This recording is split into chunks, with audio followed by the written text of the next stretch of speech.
Seguimos em frente em direção ao futuro. Vamos falar, como dizia o João, da Espanha e da Estónia, mas também vamos falar da Europa e do mundo. E nesta caminhada rumo ao futuro, importa agora saber quais são as estratégias que a Europa está a implementar e a delinear a propósito da inteligência artificial. Sendo este debate em inglês, permitam-me que faça a introdução também em inglês. Ora, Europe has been developing and implementing AI strategies.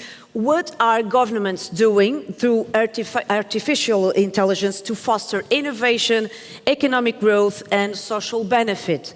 What each country doing to encourage investment in AI? And what risks do we take when we talk about this technology? Let's search for those answers with the precious knowledge of Carme Artigas e Sim Chikut, a quem agradeço a presença. Let me introduce you, Carme. Bem-vinda.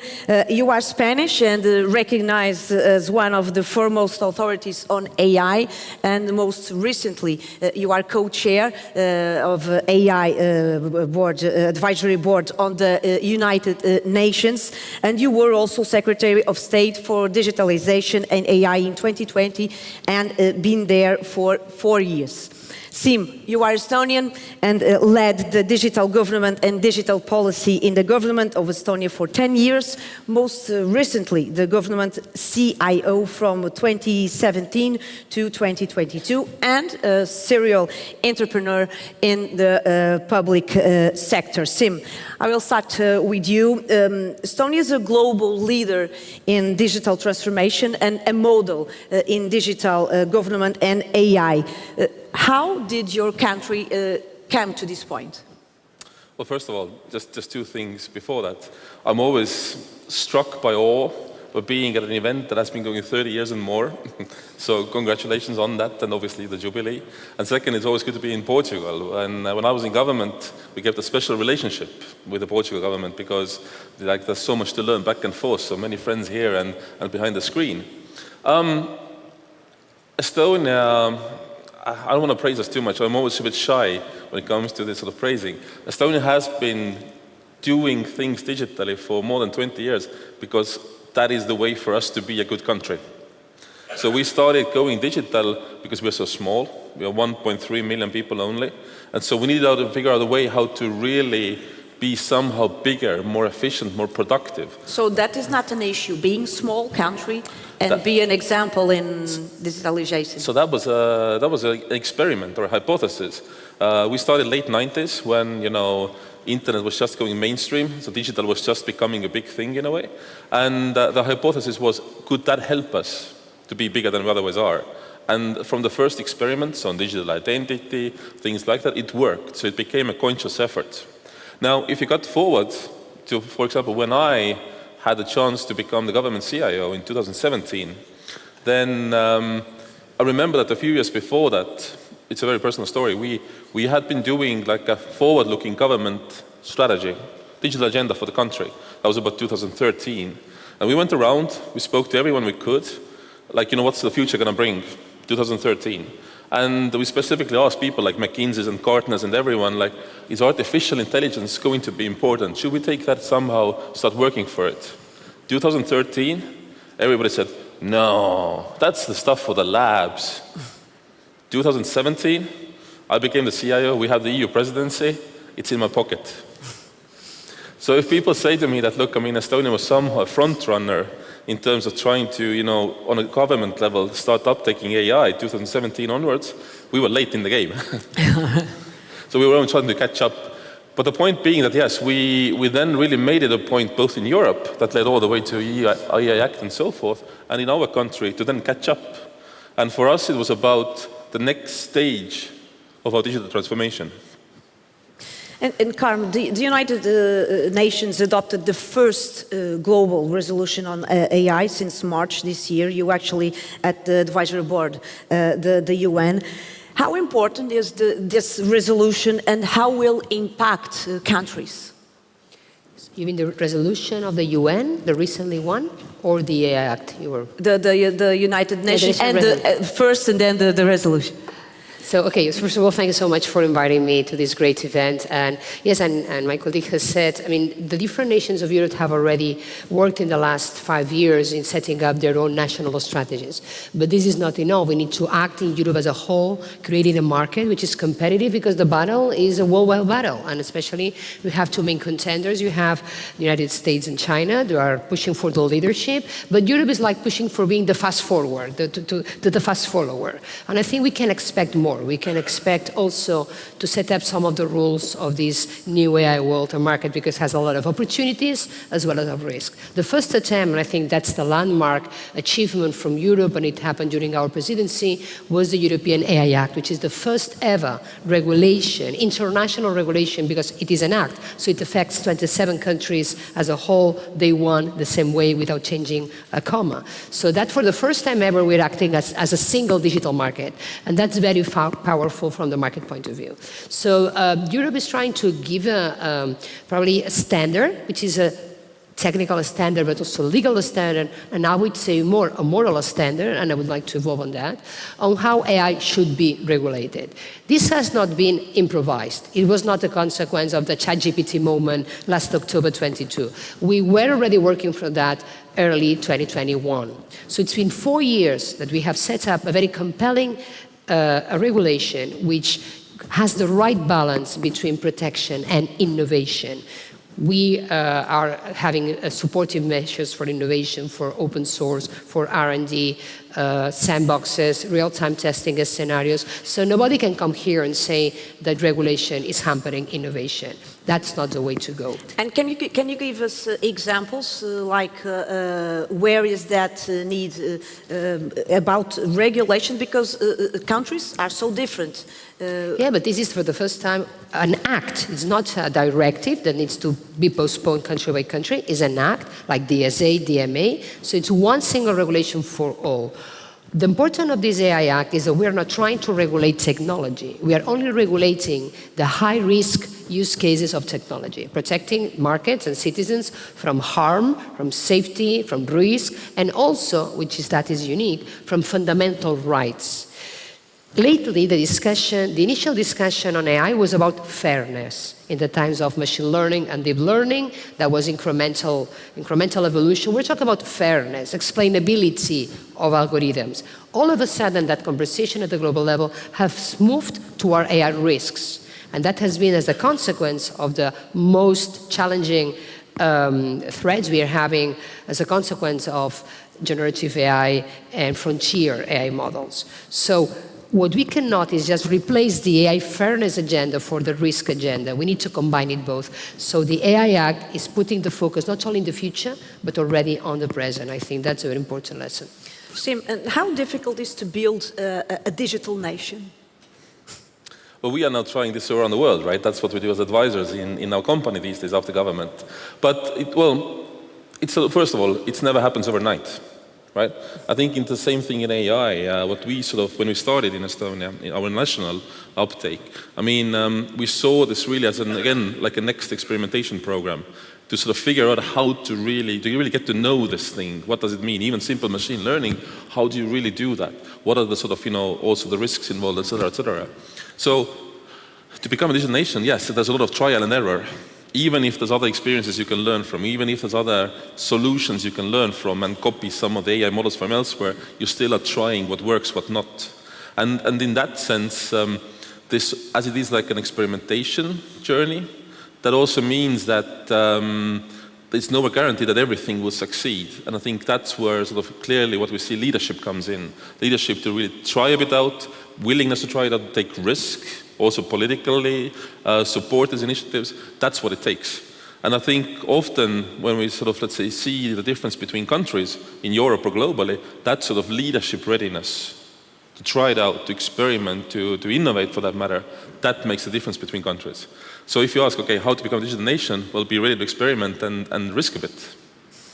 And in such a complex area, regulations assume a big and important role. What kind of regulation is being developed in Estonia?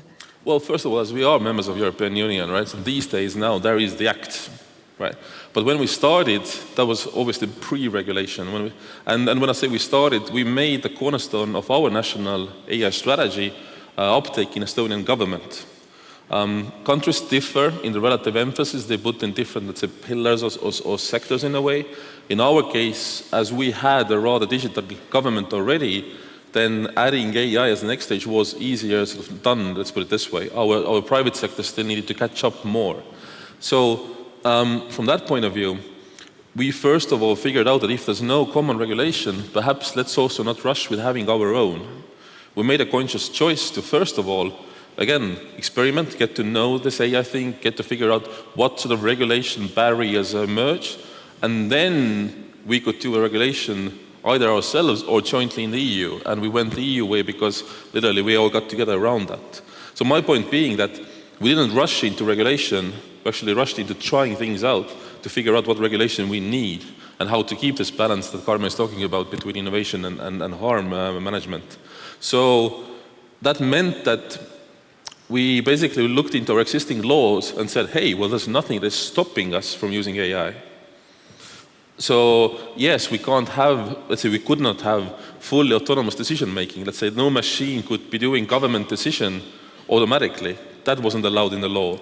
But for the government official to use that machine learning and the results and advice, that was all possible. So we started building up these use cases. And we can talk more about that. But basically practical, small, concrete applications of AI that were already giving us value, that showed us the need for specific regulations also in high-risk areas, and that was the way to go. So my point being that we sort of always, and I like to approach regulation as iteration. You figure out what you need, you regulate, and you see what it works, you tune it, that's how it goes on, right? Carmen, and what is the big challenges when we talk about regulation? And for instance, in the EU, with so different members of the European Union.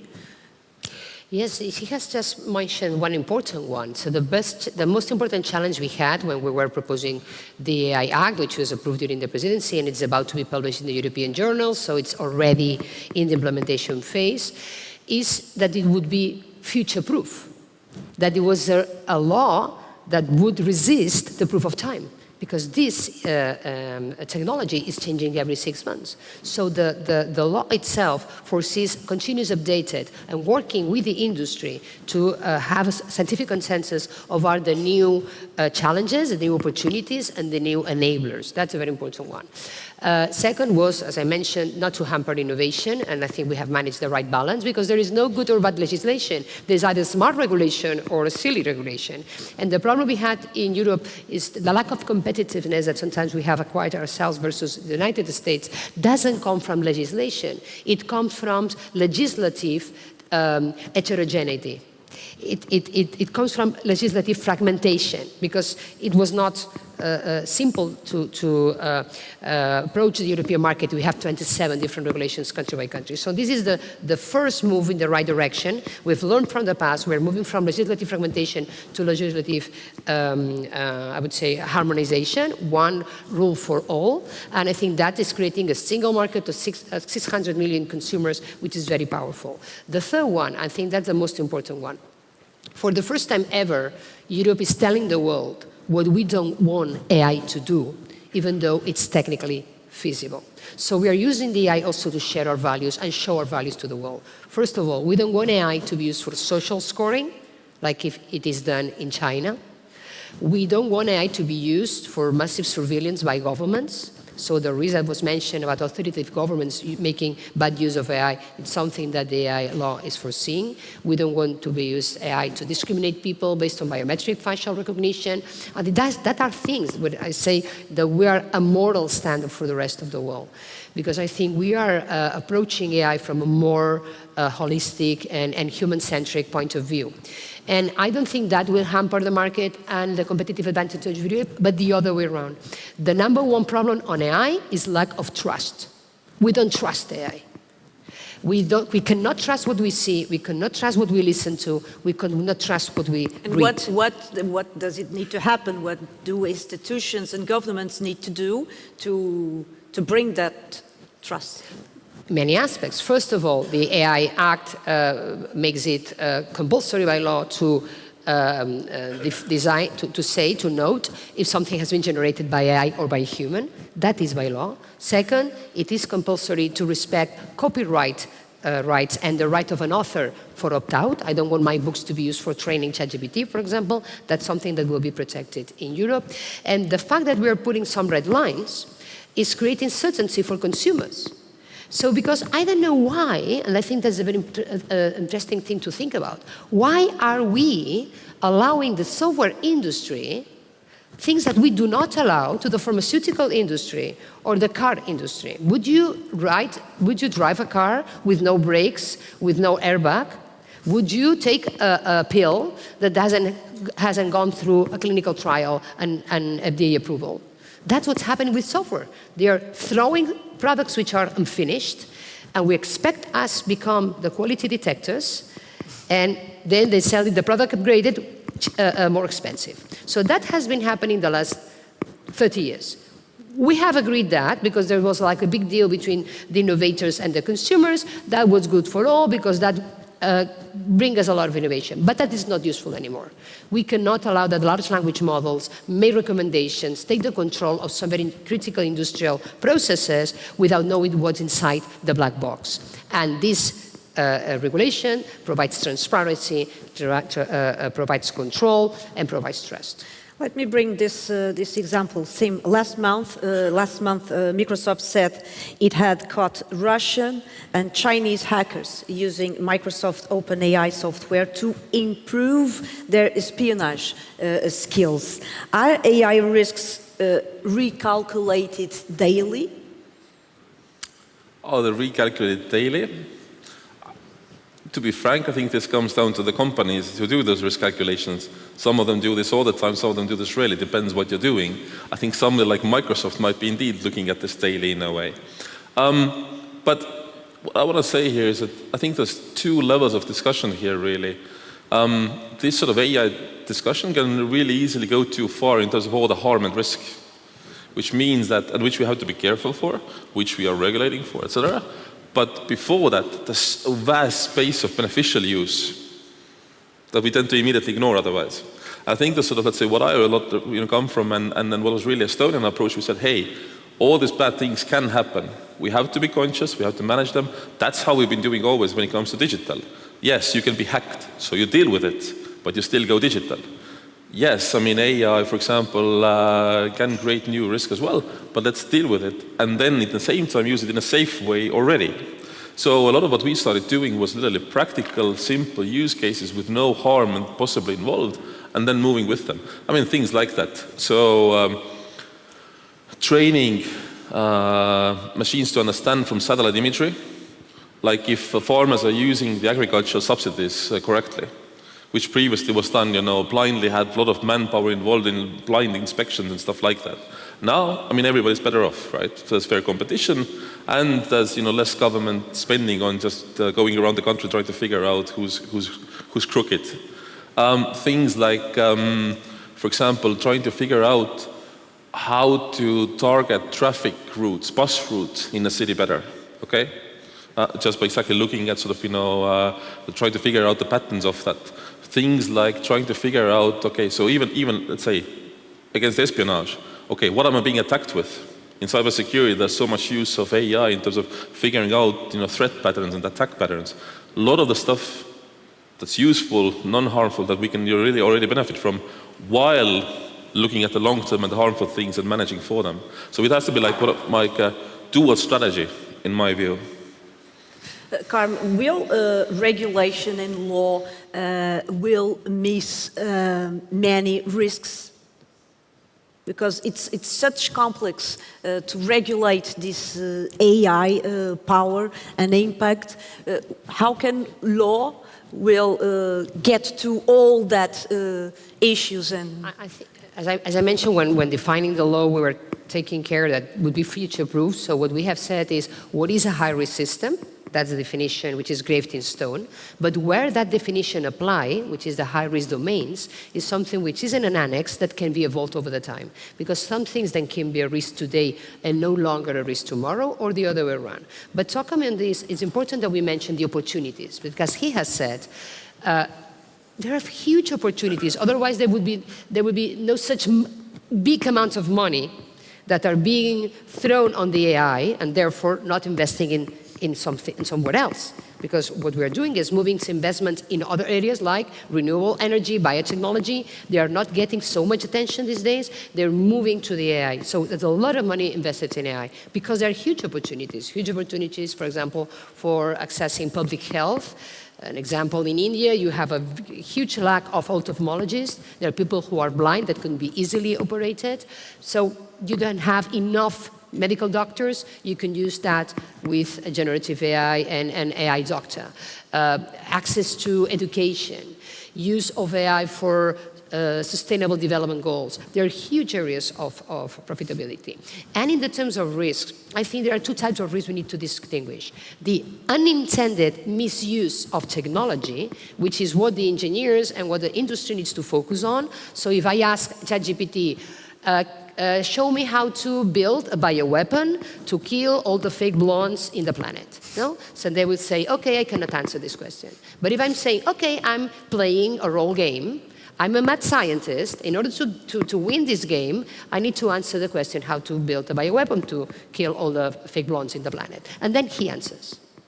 So we can trick these large language models today. Now, this is what we call guardrails. We need to ensure that the technology is not skipped in the protection system. So that's the role of the engineers, the industry. Unintended misuse. But we do have intended misuse. So bad actors can use something which is very well designed and use it for a bad purpose. That's why we need regulation. So there are things that we cannot expect the technology to solve. It's like if I'm, that's an example I use because it's very, very strong. I don't mean to offend nobody. But for example, in Spain, if I'm with a person in my intimate space, and that person is taking a picture of me, and is sending this picture without my consent to 50 friends, in Spain you go to jail, full stop. We are not expecting that WhatsApp comes tomorrow with a new feature, version 10.0, not allowing technically that to happen. That's not a responsibility for the technology companies. It's a responsibility for governments to protect the intended misuse of technology. So sometimes we mix the two conversations. I think there are different ones. Sim, do you share this perspective? Absolutely, and what perhaps I wanted to add, so again, when we were starting early, then the intended misuse, we thought about, but that's covered sort of anyway. Because there are rules all the way to limiting military engagements and the weapons you can use. There's rules against crime. There's rules against sort of, I mean, in a way, an axe is like a software, right, to a certain degree. If you intend to use it badly against someone else, a lot of that regulation exists. You can make it more specific, whatever, but fundamentally it's there. What really was the key was exactly the unintended misuse and how to really manage that risk. Yeah. Because that's the challenge we have, is that the unique feature that this technology has in an absolutely unprecedented way to any other technology in the past is that the only technology that can continue evolving without human agency. And the problem we have is what we call the lack of alignment with human values. That you give an instruction to an AI tool and he decides not to follow your instruction. That is the real risk. And that's, for example, the debate now in the United Nations Safety Conference of the use of unmanned weapons controlled by AI without human agency. And so it's not that I decide to bomb a market, it's that the weapon itself decides to bomb a school because they know that there's an arsenal of bombs in the basement. And you cannot do anything to prevent that from happening because they are taking their autonomous decisions. That is a very risky zone. And that is how it's so important to talk about, and I want to hear your opinion about the AI role in democracy. Can AI be an ally of democracy? Absolutely. I mean, and again, it goes back to any software, any tool is as good as what we use it for. So if we put our minds to figuring out how can we advance democracy, I mean, AI can be a tool for that. I mean, random example from my own country. Even 3 years ago, in our parliament, right, and in courts as well, we had people typing up the minutes of the meeting. So there's a parliament session, you had people typing on the laptops to have, like, say, the protocol, right? Well, my phone can do that. So there's a special part because we have a little lovely language, so we need to train the machines for that. But fundamentally, what they did was basically get rid of the typists, which is a silly job, I'm sorry. And then now you have real-time, immediate, automated transcript of the parliamentary meeting. More transparency, more faster transparency. So it's a very simple example like that, but I mean, that just shows that there are many ways, if you look into what is democracy about, what are democratic processes, how we can sort of augment and improve them, like with the tools we have. And I think in that sense, what I'm really most enthusiastic about is literally the language models and the generative AI now. I mean, yes, it can spread misinformation, but it can also be used to spread right information as well, if governments choose to use it this way. And how do you think is that balanced between myths and good information? I think, well, frankly, depends country to country, right? It depends again, let's say, do governments make this step in terms of consciously using these tools, right? So, and by the way, it will differ even in country between governments. New one comes in, it might be different, right? Yeah. So, but this is my point of saying that tools themselves don't make the world better. The fact that there is no ChatGPT, so what, unless we use it? And then we'll use it purposefully to improve what we do things. As a democratic government, as a public sector machine, whatever. Carl, what's your opinion about the role of AI in democracy? Definitely an ally? I think yes, because we didn't have so many tools for demanding transparency as we had today. Of course there are risks. I mean, but fake news were not invented with AI.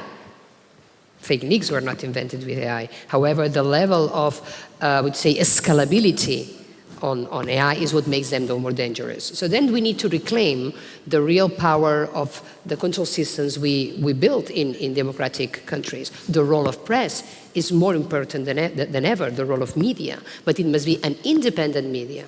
They cannot just propagate the fake news that are generated by other means. And probably I don't say this quite often in public, but I think that is the right moment to say it.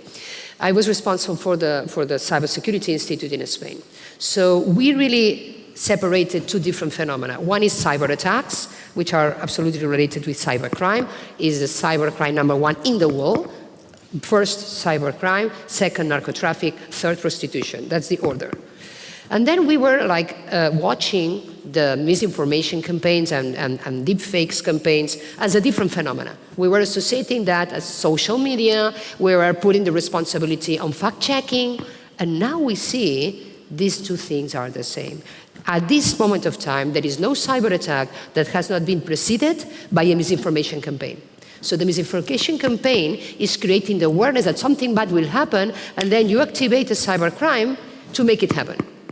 So the way now to persecute misinformation and disinformation, especially deepfakes campaigns, because the deepfake does not pretend to sell you a lie that replaces the truth. Their intention is that you don't trust anything. The intention is to undermine the existing institutional bodies that we have as democratic societies, is to undermine democracy. So what happens now is that the interest of this information campaign is to create an active base of agitated people, people who are all the time complaining, that are agitated, and then you can activate those mass whenever you want for this target. Active signs against this party, against this politician, or against this movement. So the way to fight against misinformation now should be the same way in which we should fight cybercrime. Follow the thread of the money.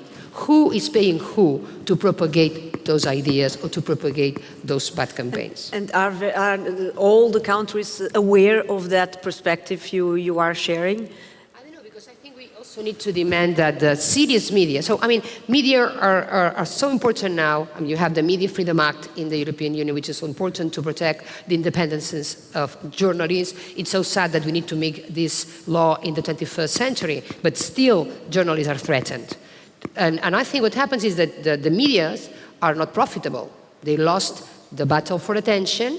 They lost the battle of the business model in favor of the platforms and the Google ads, and they are about to lose the battle of reputation if they want to replicate the bad habits of the digital agitators, because there are serious digital papers also, but they're digital agitators. Mm-hmm. I think the bad thing here is that you are, drawn by the clickbait, and then you propagate things which are not serious. I think it's more important than ever that the media makes the role to control governments and also verify the truth.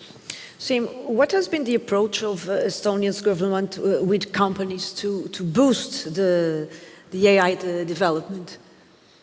Well, first of all, we try to be very realistic in a way that we may not be the inventors in our country.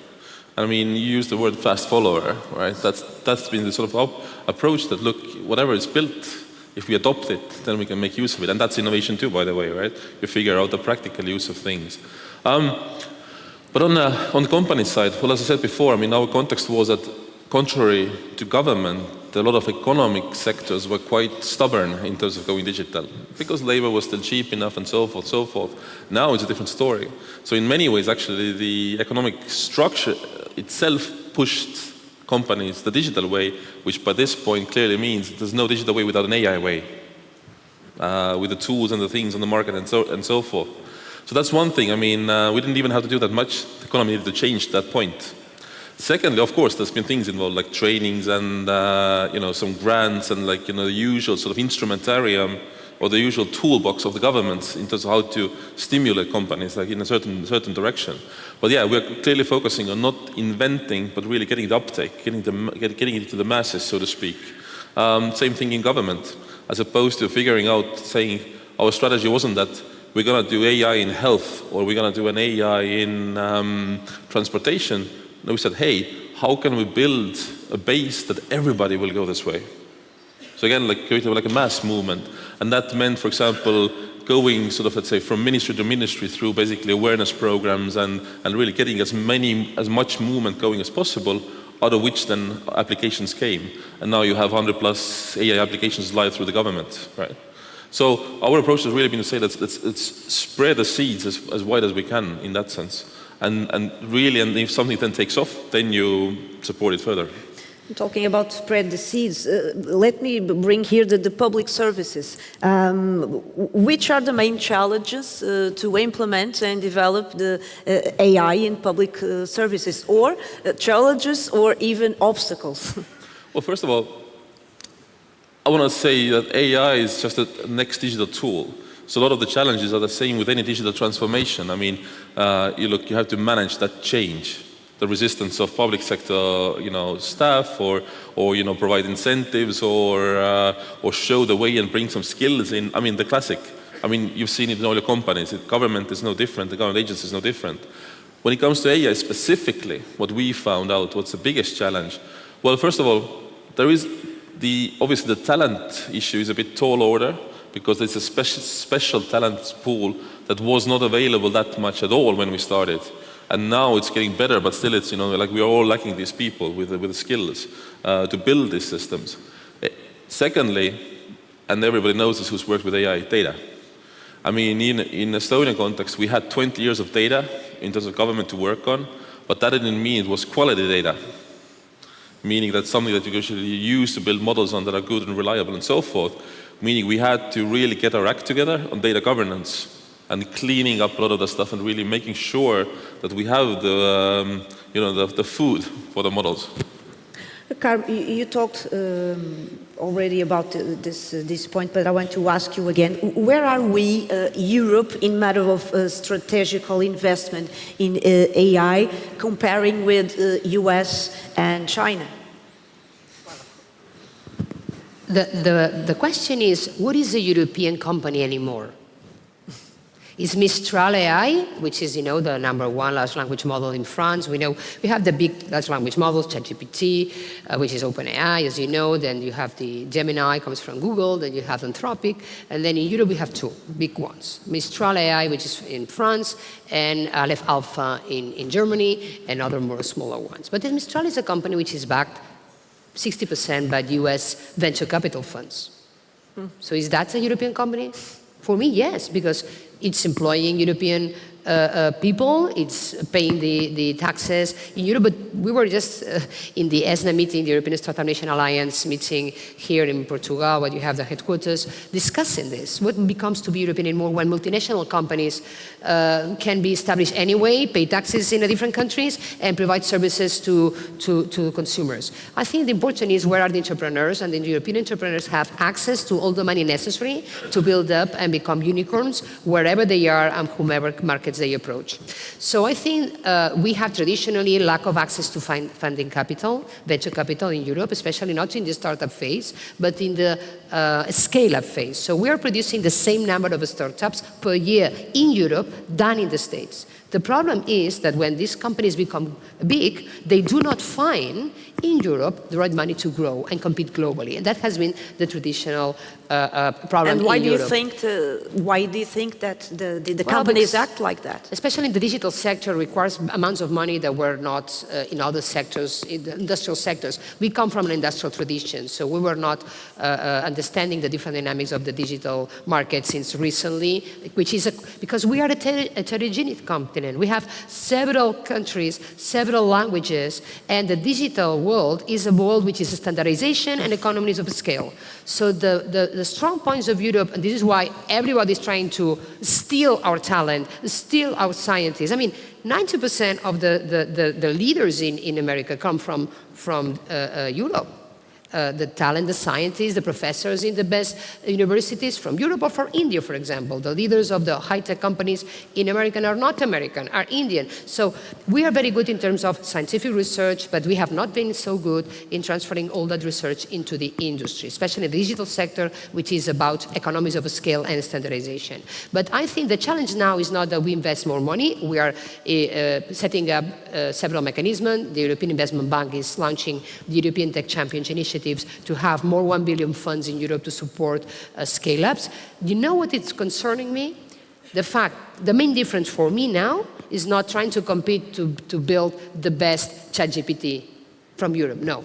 This is going to be an operating system, as somebody said before, as was Professor Oliveira, saying this is not the importance now. The importance is how are we using this to solve real problems in vertical industries. And that's the challenge. In the States, 51% of industries are already using generative AI. In China, 70%. In Europe, less than 10%. So the challenge now is that the industry uses generative AI, starts training, starts, proof and error, and using this generative AI to solve real problems in the industry sectors. I made some research, and EU accounts only 7% of annual investment in AI. US and China together account for 80%. Sim, why do you think this happened? We hear Carm's perspective. Why do you think this is like this? As I told before, behind the stage, we don't disagree. So, I can underwrite all of that. But I want to point to one thing more that actually Carmen said already before. What led to EU AI Act and what leads to any European regulation is the fragmentation of markets before, right? So, if you want to have a startup grow, even if capital is there, in a B2C space, exactly. You used to have 27 regulations, places, whatever, Exactly. Estonia is a startup hub. We have several unicorns. They all go to US if the B2C market. Why? It's a common big market, as simple as that. So my point being that again, we still exactly have to keep in mind that now there's a chance for something more. Secondly, if your geopolitics is more your field, but I don't want to really talk about say US, China, Europe. No, there's India, there's Russia, there's Latin America, Africa's coming somewhere, Middle East. So forth. Middle East, especially, thank you, Middle East, of course. So my point being that in that sense, if we just focus on two who are so far ahead, we miss out all the others. if you're trying to catch up, you have to carve yourself a niche.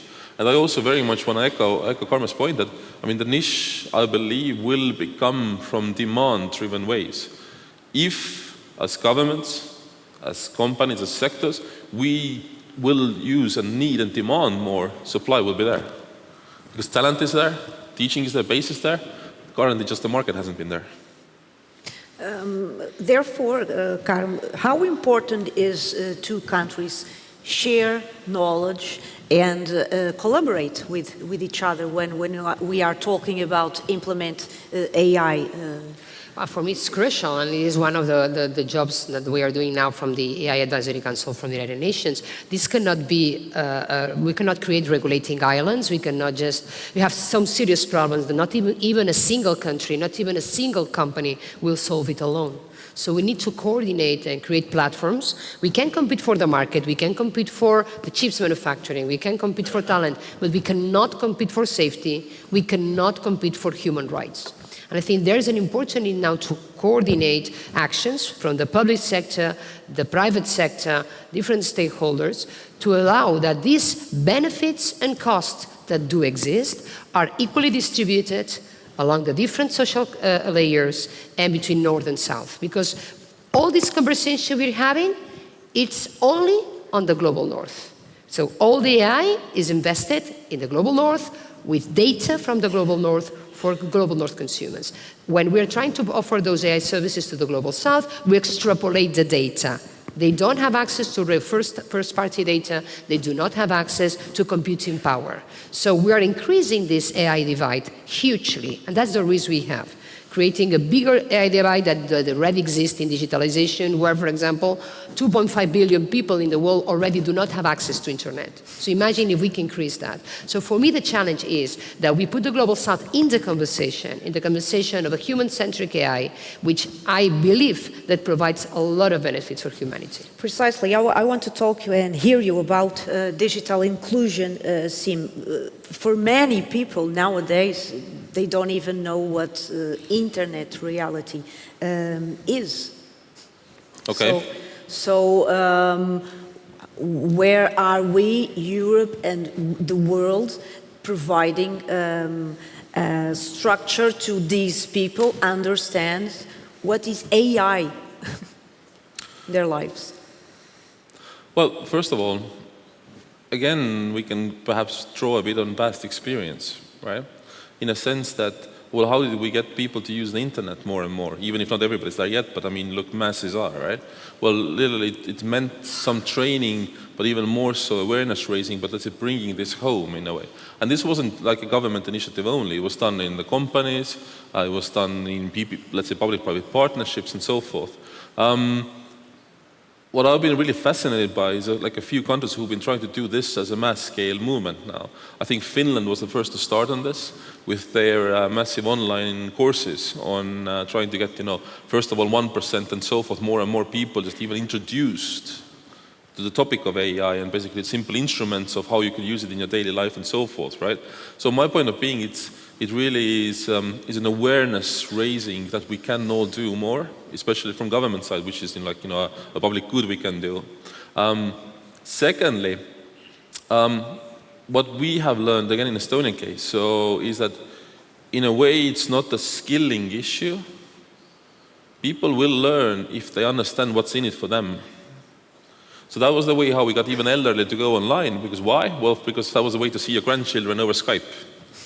Well, things like that, bringing it home like that, how it can really make your life better, I think that's the way to then really take it to the masses more and get them to understand, because I would agree, having some sort of basic ability to work with these tools, to know these tools, is the modern data literacy. And that was already talked about in the speeches here before. The beauty of this moment, I think this moment is a moment of beauty, because I think we have removed all the accessibility barriers that we had. In the PC world, you need to understand how to work with the PC, and all people could not do that. Then with the mobile phone, it was easier. But now, you don't even know how to program, you need to how to interact with the machine. You just talk. You just talk. And anybody can talk. A 90-year-old person can talk. So if we're using that in the right way, protecting us from misuse and whatever, discrimination, I think that's the best situation we can have to remove all accessibility barriers. And you were talking about public services. You know how complex it is to accessing 200 websites of a ministry? I know, I've been in the public administration, and now it's like, imagine that you give just a ChatGPT to talk with your government. I need to take a driving license, I need to, ask for this permit. And that could be done as easy as through your voice. I think that's the beauty of this. But Carl, are governments and institutions doing everything to ensure no one is left behind in this digital transformation? This has been the concern. I think it was more difficult without these tools we have today. I think if we use these tools wisely, we can remove, in a very accelerated path, all the access barriers to technology. That's my belief. Well, I mean, there's another way to answer you, and perhaps not local, only governments at all, but I'm fully with you that you can do stuff with your voice. But let's say think about just even typing, right? Yes. If we believe that, let's say, generative AI is part of modern data literacy these days, then prompt writing, or let's say prompt formation, voice or otherwise, is a critical skill, okay? Now in our schools, we don't even teach kids to type with 10 fingers, let alone prompt formation, right? So there's way more we all could be doing, of course, Yes. But have we started to? At least some governments have. Education is key. Yeah.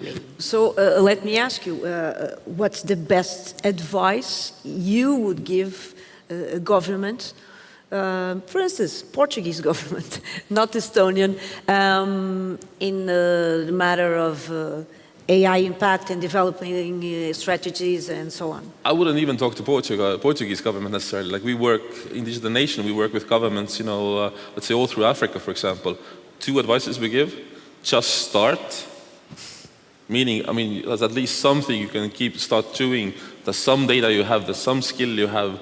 You can always get advices and stuff. Start trying it out.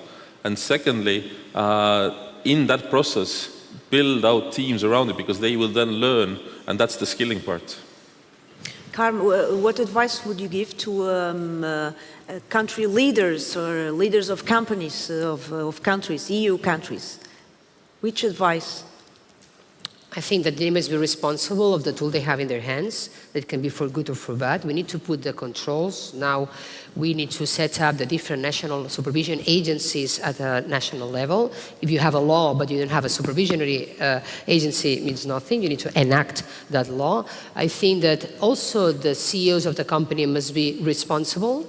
One of the areas it's concerning me a lot, it's not in the public opinion yet, is the unsustainability from the environmental point of view of large language model development. So they're consuming huge amounts of energy and huge amounts of water. This is not sustainable anymore. We cannot let them use without any control all these scarce resources. And I think that's the role of the governments. Protect the citizens, ensure that we are not putting that technology development is not at the price of missing in the process fundamental values and fundamental rights.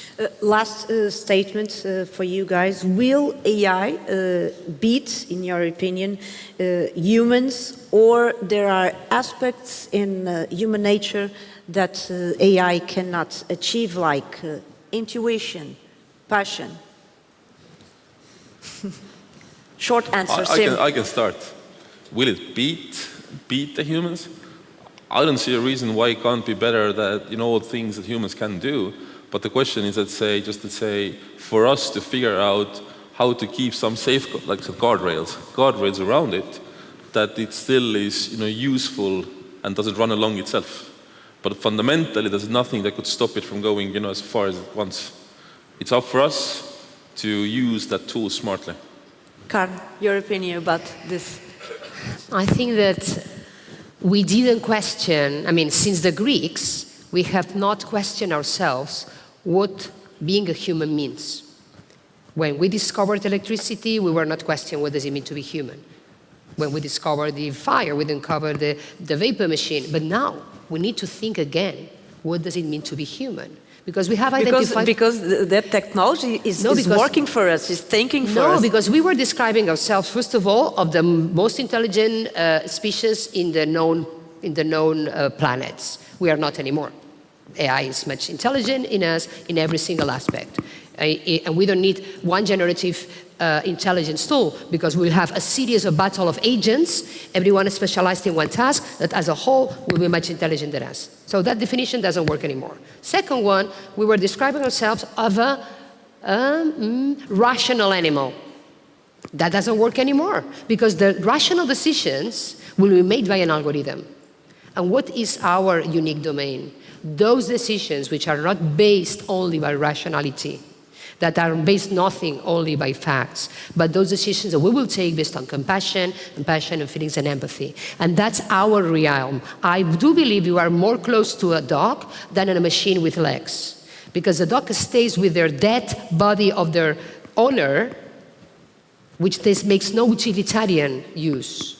So the number one trait of humanity is compassion, doing things that not necessarily need to be useful, like imagination, creativity, or compassion. I think that is what makes us human. And as Harari said once, for every single dollar we invest in AI, we should invest $1 to create human consciousness.